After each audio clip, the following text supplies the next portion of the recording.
Welcome to The Explainer. Today we're diving into a really big one, Robert Kiyosaki's Rich Dad, Poor Dad. This is a book that basically promises to totally rewire how you think about money. A pretty bold claim, right?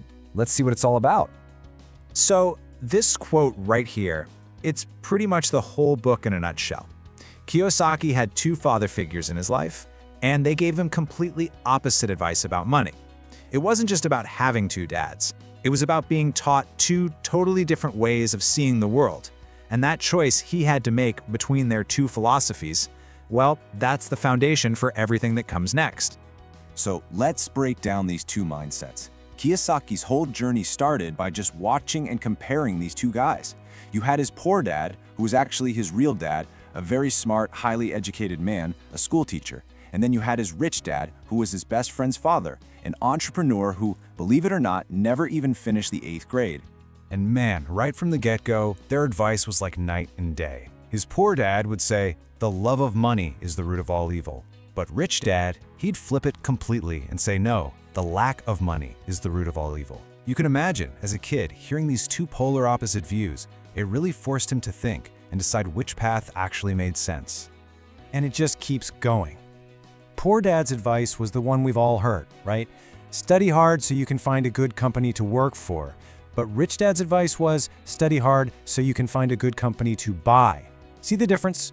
One path is about finding your little spot in the system. The other is about learning how to own the whole system.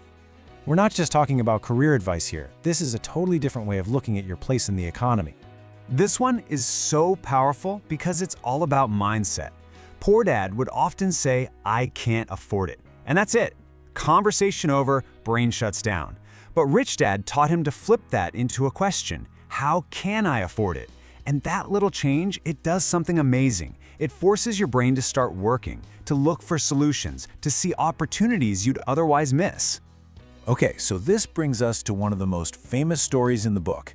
Kiyosaki is just 9 years old, and he's fed up with being one of the poor kids. So he goes to his rich dad and asks him straight up, "Will you teach me how to get rich?" And rich dad says yes, but he makes it clear this isn't going to be some classroom lecture. Oh no, this lesson was going to be learned the hard way, through real-world experience. So, the lesson begins with a job. He and his buddy Mike start working at one of Rich Dad's convenience stores. And what's their glamorous job? Dusting cans. That's it!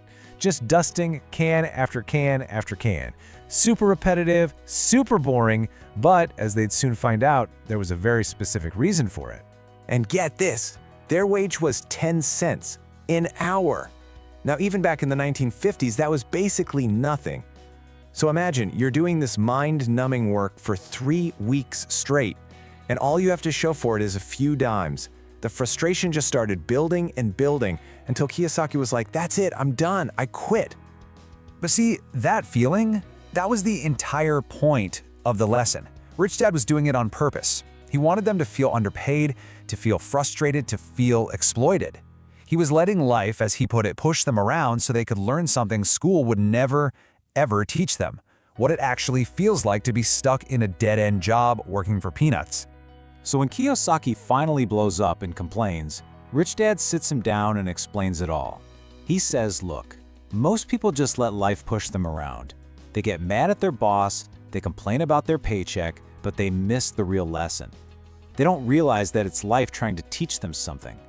The real learning, he said, only starts when you stop blaming everyone else and start using your brain.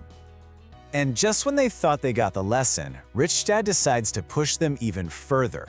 He wants to completely break them of the idea of working for a paycheck. So he comes back with a new offer, and it's an absolutely outrageous one.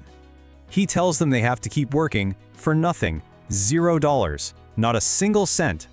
And the reason was brilliant, really. He wanted to force their minds off the wage. He wanted them to start looking around and seeing the other opportunities that were sitting right there in front of them, opportunities that had absolutely nothing to do with their tiny salary. And this whole crazy, frustrating experience with the 10-cent job and then the 0-cent job, it all leads to the book's very first and maybe most important lesson. This is the big principle that, according to Kiyosaki, separates the rich from everybody else. And here it is. The poor and the middle class work for money. The rich have money work for them. That's the whole game. Rich Dad's goal was to snap them out of that cycle of just trading their time for a few dollars. His point was simple. If you have to physically show up somewhere to earn $1, you're basically a slave to money. The real goal? To build systems where money is working for you 24/7, whether you're there or not. He called this trap the rat race, and he said it's all driven by two emotions: fear and greed. First, the fear of not being able to pay your bills forces you to get a job. Then, once you get that paycheck, greed or desire kicks in. You want a nicer car, a bigger house, so you spend more, which means you have bigger bills, which means you need an even bigger paycheck. And boom, you're stuck on the hamster wheel, running faster and faster, but going nowhere. And that's exactly why just getting a raise or a higher paying job usually doesn't fix things. It's not about how much money you make. It's about the fact that most of us were never taught how money actually works. It's a financial education problem. Okay, so if the goal is to get your money to work for you, you have to learn the language of money first. And according to Kiyosaki, it all boils down to two very, very simple but powerful words. So, let me ask you a question. Is your house your biggest asset? Because this is where Rich Dad took a sledgehammer to one of the most common pieces of financial advice out there. He said, "My house is a liability, and if your house is your largest investment, you're in trouble." Whoa. I mean, that's a classic Kiyosaki bombshell, right? It's designed to shock you a little, to make you stop and rethink what you've always been told. And his whole point was that most of us, we don't actually know the real difference between an asset and a liability. So here are his definitions, and they are brilliantly simple.